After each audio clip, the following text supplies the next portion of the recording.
Hi, my name is Bukky. Welcome to this channel, your number one place where you learn about personal finance and career. Today we are going to talk about New Year resolutions, financial New Year resolutions, and how to make them work. Right? A lot of people make New Year resolutions, just like you and I, but within 1 month or even 1 week, most of those people shank their financial resolutions. Results have shown that 22% of the people drop their financial resolutions after 1 week, 22%. Another 40% drop their New Year resolutions after 1 month. Another 50% after 3 months. And another 60% after 6 months. And that's a whopping sum of people, right? And I want to believe that you don't want to be part of those 60% of the people. Rather, you're looking at making sure that your New Year resolutions get to the end of the year. And that's why you're watching this video, because you want to know how to make it work. And I've got your back in this video. I would share my tips with you, how I make my own financial resolutions work, and I hope you can learn from it. Just make sure you stay to the end of this video to learn all the nuggets I'll be sharing with you today. Without much ado, let's take a deep dive.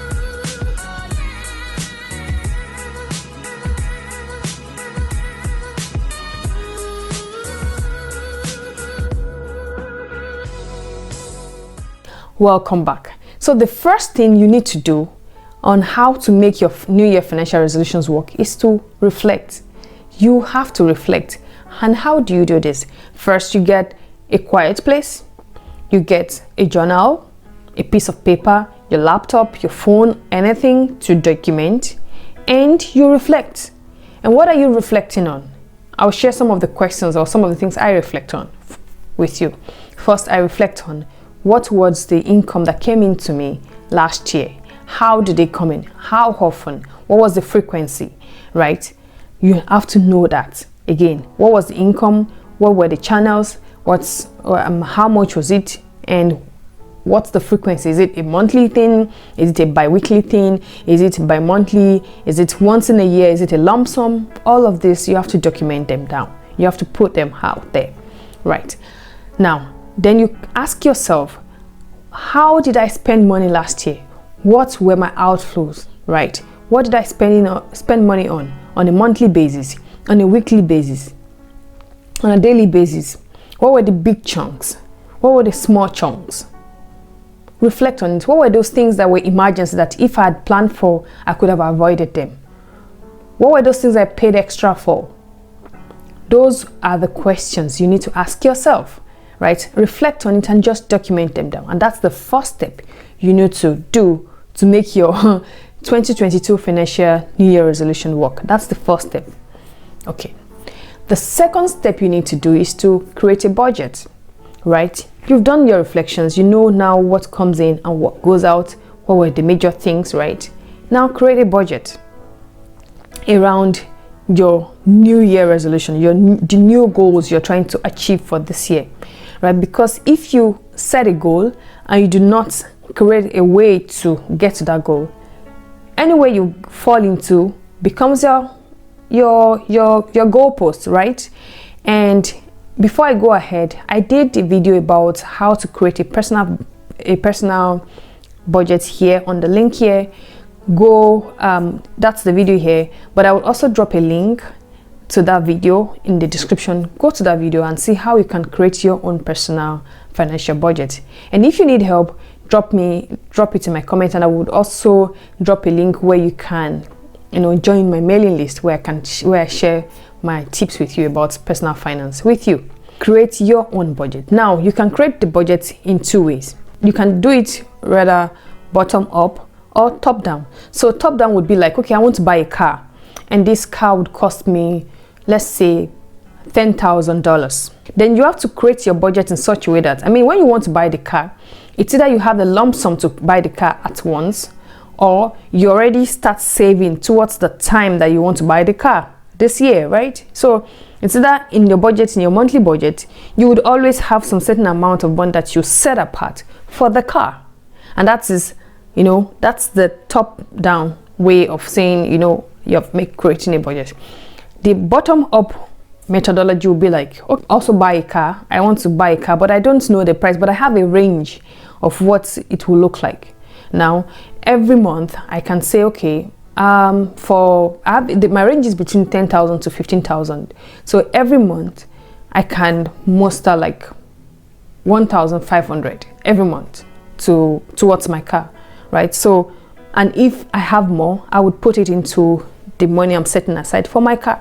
So I put aside 1,500 and sometimes maybe 1,600 or 1,800, and then at the end of the year, when I want to purchase a car, I would have fallen into that range of the car I want to buy. That's also another way to approach creating a budget around your big financial goals or big financial New Year resolutions for the year.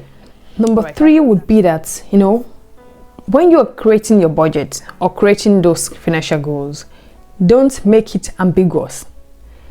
Don't make it undefined. Like really be smart about it. Be specific, make it measurable, make it achievable, make it realistic, make it time bound, right? So like the example of the car I mentioned earlier, I was really specific that, okay, I want to buy a car. And I knew that, okay, I want to buy it by December of this year. And I said, okay, and I'm looking at, based on my finances, can I achieve it buying a car of 10,000? I said, okay, yeah, I think I can. And then is it realistic? Can I actually get the car within my budget, within my range? Is it realistic? Can I actually muster it? Yes, I can. It's really realistic for me. And then the other part was that I make it time bound.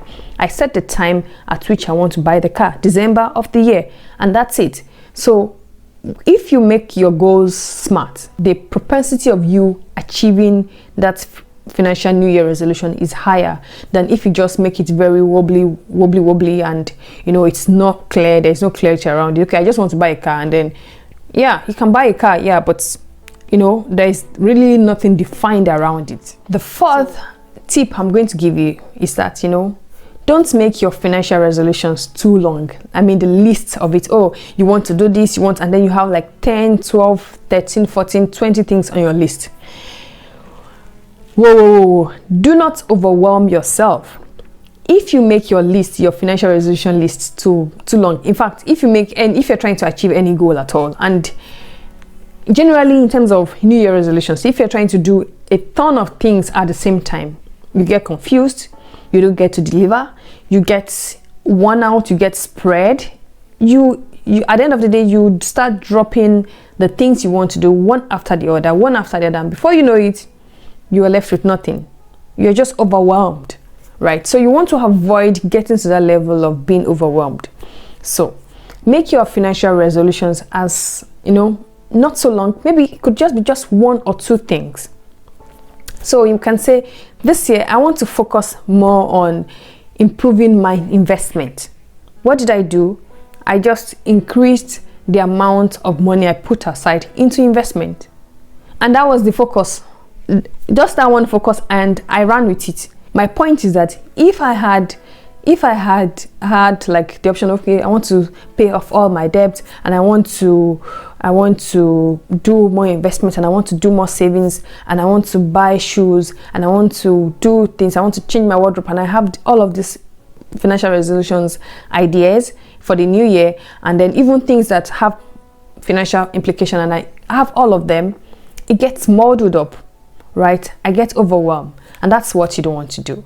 So be as clear as possible. Don't make your financial resolution list too long. In fact, when you're thinking about New Year resolutions overall, don't make your list too long. Be precise, be short, and you have more chances of getting to your result than having a long list. Okay, so the 5th tip I'll be sharing with you would be, setting up simple financial or simple reward triggers for your financial resolution. Remember I said, okay, for example, saying last year that one of my financial resolutions last year was that, okay, I would increase or improve on my investment. So every month when I do that financial resolution that I set for myself, or the financial goal I set for myself, I would do something special as a reward to say, well done, you did a great job. So now this reward doesn't have to be super big. It could be something little, but something rewarding. Whatever is a reward to you might not be a reward to me. So I can say, you know what, I would do a takeout, a special takeout for myself, or a dine-in for myself, or attend a special event, or go for something extra that I would not normally go for on a normal day. And when I take that reward, it could be of little financial implication, but then the sense of joy and that I would receive from it would motivate me to keep track on achieving the goal again and again and again. And by the end of the year, I would realize that the financial resolution I set out to do at the beginning of the year, right, I was able to do it until the end, because there was something that motivates me, that keeps me going, that I look forward to, right? Not just the big goal that I've set, but the little steps that I take. I reward myself on those little milestones so that I can end up achieving what I set out to do at the end of the year. Another important key or point I want to share with you, which I think would be the sixth one right now, would be, don't just, when you're making financial resolutions, that okay, I want to save I want to save so amount every month, and then you create your budget and all of that. Don't just focus on what you have control of, right? Look at, in economics we call it macroeconomics, look at the external factors. What is happening around you? What is happening in the world that you are in right now? What is happening in the country you are with the currency you are saving or doing things or doing stuff with? Because you cannot really, because you're not living in a silo. So you have to consider the effect of, the external environment around where you are. Okay, so you're saying that, okay, you want to, maybe you are earning in Naira. Let me use Naira. You're earning in Naira, and then your financial resolution is that, okay, you want to save, however, in dollars, saying, I want to save $1,000 every month. And you know that Naira has been going through a lot of cycles, ups and downs, in terms of devaluation in the past month.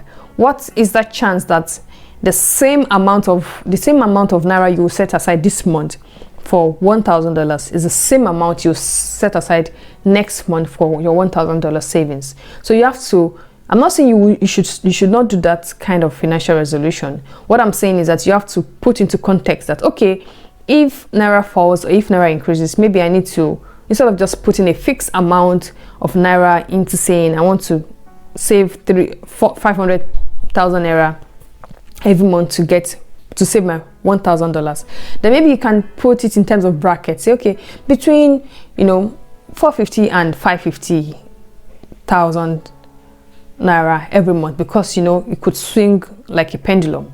All right, another thing is that, for example, in terms of inflation, now inflation is a thing all across the world. In almost every country, there's a lot of money out there, and it means that the interest rates are rising. So if you're planning to buy something that would incur more interest rates down the line, you want to already put it into context right now when you're making your financial plans, your financial resolutions of, okay, how much I'm going to set aside for my new year car or new year house I'm buying. So I hope you get that particular point of view. All right, without much ado, the last how to make your financial resolution work tip I'm going to give you will be that find an accountability partner. So it's either you're talking to someone who is an expert in the field of personal finance, who can guide you through the process of, for example, coming up with a budget, because sometimes when you don't realize what you're doing or the effect of whatever has happened until you talk to another person, they give you different perspective or different insight. And that is why it is really important to probably get a third party, get a friend. You could just be a friend and say, okay, let me just bounce my ideas with you, and they are most likely going to help you, to become more structured in your thoughts. They would most likely guide you and help you hear yourself, and that's really important. And you can, like I said, you can get somebody who you can pay some amount of money to guide you through that process, yeah, because it's something that you really want to do. Or you can get a friend who you just want to bounce your ideas with, and will tell you, okay, yeah, I think that's possible, or no, I don't think it's possible. All right, guys, I hope these tips would help you to get your new year resolutions financially, you know, working. I hope you get the results you really desire at the end of the year. I hope to see you in another video. Don't go away. There are a lot of other videos on my channel, and if you have any topic or questions that you would want me to address, drop them in the comment section. I'll pick them up, and I'll see you again some other time. Thank you very much. Bye bye.